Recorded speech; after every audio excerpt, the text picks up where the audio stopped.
السلام عليكم الاخوان والاخوات، كيف الحال والاحوال؟ كنتمنى تكونوا بخير وعلى خير، وهذا الفيديو راكم في صحه جيده. كنا تكلمنا سابقا بان خروج الاعلامي لسفيره المغرب في فرنسا ما غاديش يحبس في مداخله او مداخلتين، ولكن غيكون هناك واحد الزخم في اللقاءات والحوارات. في هذا الفيديو لقاء من نوع اخر، وغادي نلاحظوا كل مره سميره سيطايل كتهضر بواحد المنطق، وكذلك كتوجه واحد الرسائل خصوصا للفرنسيين. في هذا الفيديو دائما التذكير بالتاريخ ديال الصحراء المغربيه، وتفنيد بعض المغالطات الرائجه في الاعلام الفرنسي، وكذلك التاكيد على ان البوليزاريو خلقاتها اللي خلقه هو القذافي، وكتسميه الديكتاتور القذافي. عارف العلاقه اللي كاينه ما بين القذافي والفرنسيين، وكذلك كتقول بان الجزائر غير تبنت هذا الطرح، وكتزيد تاكد على ان ما يمكنش دير استفتاء، بحال كتحاول تصحح المفاهيم وتعاود تذكير بالتاريخ ديال القضيه المغربيه، ناهيك على انها نفات نفيا كليا ان يكون علاقه تطبيع المغرب مع اسرائيل عنده علاقه بالاعتراف بالصحراء. هي علاقات كانت مع اسرائيل بحكم تواجد يهود مغاربه. يعني تكلمات باستفاضه على هذا الموضوع، وكلمات وهذه المره كانت هادئه جدا، لان المذيع البرنامج كان هادئ جدا وكيسولها اعطيني نعطيك هادشي اللي وقالت بانه ان اعتراف فرنسا ماشي مفاجاه، لانه كان واحد العمل على فتره طويله. شوف الناس اللي كيخدموا الدق والسكن. خليك تشوف هذا الفيديو من اول حتى الاخير. في الاخير غادي نناقشوا علاش التوجه، وعلاش هاد يعني دائما سميره سيطاي كتصحح المفاهيم. واش الفرنسيين ما فاهمينش او كتبرر الموقف الفرنسي؟ خليك تشوف الفيديو ونتلاقاو في الاخر. بطبيعه الحال كنتي اول مره يسعدنا كديروا حظ لايك واشتراك وشجعنا بواحد التعليق محفز او في شي ملاحظه، ونتلاقاو في الاخير نناقشوا الموضوع. Vous êtes ambassadeur du Maroc en France. Mardi, le président de la République française a adressé une lettre au roi Mohamed VI du Maroc. On peut y lire cette phrase, je la cite: « Le présent et l'avenir du Sahara occidental s'inscrivent dans le cadre de la souveraineté marocaine. » C'est un geste fort, presque historique même, du chef de l'État. Comment vous avez accueilli cette déclaration?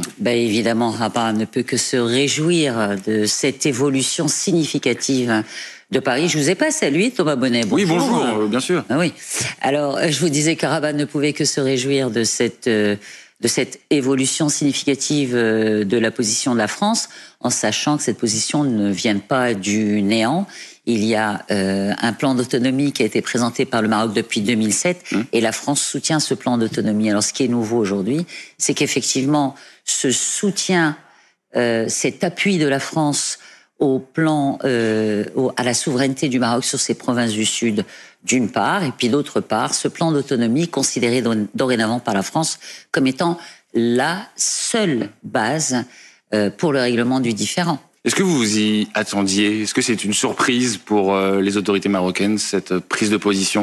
En réalité, je suis tentée de dire non, que ce n'était pas une surprise, que c'est dans l'ordre des choses et que c'est en parfaite cohérence avec la position de Paris aux côtés de Rabat sur ce conflit depuis, encore une fois, au moins 2007, c'est-à-dire depuis que le Maroc a posé sur la table de négociation cette proposition d'autonomie. Et le premier pays qui a salué cette proposition d'autonomie à l'époque, évidemment, c'était la France. Pourquoi maintenant? Un mot sur le timing. On rappelle que ce courrier a été envoyé pour la fête du trône, les 25 ans de l'intronisation de Mohamed VI. Pourquoi maintenant alors? D'abord, il fallait une occasion pour le faire, et la fête du trône, en effet, en était une. Et puis, je vous rappelle que c'est un long processus qu'il y a eu avant. Nous avons commencé à reconstruire cette relation qui est la nôtre depuis octobre dernier. Donc, c'est l'aboutissement de plusieurs mois de discussions où nous avons coché toutes les cases, à commencer par celle de la confiance, et que nous avons posé sur la table un certain nombre de sujets pour rénover l'avis même des Nations Unies. Le droit international, c'est les Nations Unies, c'est le Conseil de sécurité. Et de l'avis même des Nations Unies, du représentant personnel du secrétaire général des Nations Unies, M. Van Walsum, en 2008, constatait que l'option d'une indépendance était irréalisable et que l'option d'un référendum également était irréalisable. C'est vous dire l'importance que revêt aujourd'hui ce plan d'autonomie pour régler ce différend artificiellement dopé depuis plus de 49 ans. Vous en parliez, le rôle de l'Algérie dans cette situation. La décision d'Emmanuel Macron a suscité une crise diplomatique avec l'Algérie, qui a décidé le retrait immédiat de son ambassadeur en France. Par son geste, la France, dit Ahmed Attaf, le ministre algérien des Affaires étrangères, défend la légitimité de l'ordre colonial. Qu'est-ce que vous répondez à cette déclaration ? J'ai envie de répondre par une question, Thomas Bonnet. Pourquoi l'Algérie n'a-t-elle pas rompu ses relations diplomatiques avec les États-Unis ou rappelé son ambassadeur des États-Unis? Parce que les États-Unis ont reconnu également ce plan en 2020. Lorsque les États-Unis ont reconnu la souveraineté du Maroc sur ces Abraham qui ont été passés entre le Maroc et l'État d'Israël. Où en est-on de ce processus de normalisation des relations entre le Maroc et Israël actuellement? Écoutez, entendons-nous bien déjà. La souveraineté du Maroc reconnue par les États-Unis et par l'État d'Israël ne fait pas l'objet d'un deal à partir duquel les accords d'Abraham seraient signés de l'autre côté.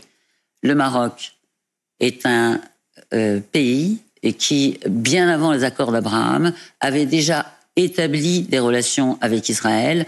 Nous les avions rompues au moment de la première intifada. Nous avons repris ces relations qui, par ailleurs, je vous le signale, font que nous avons un rapport et une relation extrêmement particulière avec l'État d'Israël.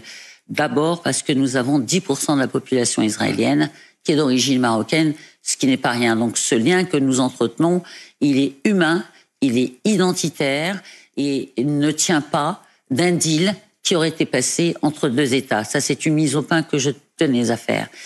Pour ce qui est de la situation actuellement, excusez-moi, j'ai oublié votre question. Non, simplement, oui, le rôle que peut jouer le Maroc dans la situation il le joue déjà. Proche-Orient. Vous savez, il le joue déjà. Aujourd'hui, lorsqu'il s'est agi au premier jour du Ramadan d'aider les populations palestiniennes en détresse à accéder à une aide humanitaire, nous sommes le seul pays que l'État d'Israël a autorisé à acheminer des aides humanitaires par voie terrestre. À l'époque, plus de 21 tonnes. Et je répète encore une fois, par voie terrestre, lorsque les autres pays, y compris les États-Unis, n'étaient pas autorisés à le faire, si ce n'est par voie aérienne. Nous avons réalisé, il y a quelques semaines encore, l'envoi d'une seconde aide humanitaire. Nous avons, bien évidemment, une relation inaliénable du peuple palestinien ne saurait être balayée du revers de la main. Et en même temps, encore une fois, nous entretenons des relations avec les deux parties qui nous permettront, de manière crédible, de nous asseoir à la table de négociation lorsqu'il faudra le faire. Samira Sitaël, revenons sur les relations entre la France et le Maroc. Les deux pays ont eu des relations parfois compliquées. Il y a eu des affaires qui ont empoisonné ces relations diplomatiques. Affaires d'espionnage, crise des visas. Est-ce que vous diriez aujourd'hui que ça va mieux, que les relations sont bonnes entre les deux diplomaties? D'abord, on se rend compte que sur le plan de l'espionnage, lorsque vous avez un État qui s'appuie sur le rapport d'une entité, d'un ensemble de journalistes, citons-les d'ailleurs, Forbidden Stories, et une association qui s'appelle Amnesty International, lorsqu'on se rend compte que des décisions aussi importantes sont prises sur la base d'un rapport avec des informations fournies par des voies plutôt obscures, et qu'on se rend compte aujourd'hui qu'aucune preuve n'a jamais été apportée sur la possession de cette technologie qui s'appelle Pegasus. Bien sûr. Vous parlez d'espionnage, je parle de Pegasus. Ouais, bien sûr. Aucune preuve, au jour d'aujourd'hui, n'a jamais été apportée sur l'implication du Maroc et la possession par le Maroc de cette technologie. Donc, sachons exactement de quoi nous parlons avec le recul. Ça avait quand même créé des petites tensions diplomatiques. Bien sûr qu'elles ont été créées parce qu'elles ont été dopées artificiellement. Et aujourd'hui, vous direz que ça va mieux quand même? Non seulement je dirais que ça va mieux, mais je dirais que c'est totalement derrière nous. Qu'encore une fois, toutes les cases de la confiance ont été cochées, que nous nous sommes expliqués sur les malentendus, sur les maladresses. On s'est parfois un peu même tourné le dos, mais encore une fois, cette relation qui est tout simplement irremplaçable entre le Maroc et la France, qui est très forte parce qu'elle repose sur une amitié, une fraternité et sur des intérêts communs pour la prospérité de nos deux peuples. Vous savez, ça ne se limite pas à des chiffres. des pourcentages, des contrats signés ici et là. C'est vraiment quelque chose de très intense. Nous avons 1 700 000 Marocains d'origine ou binationaux établis en France, qu'ils soient de confession musulmane ou qu'ils soient de confession juive. Et ça, je peux vous dire que ça renforce substantiellement les liens.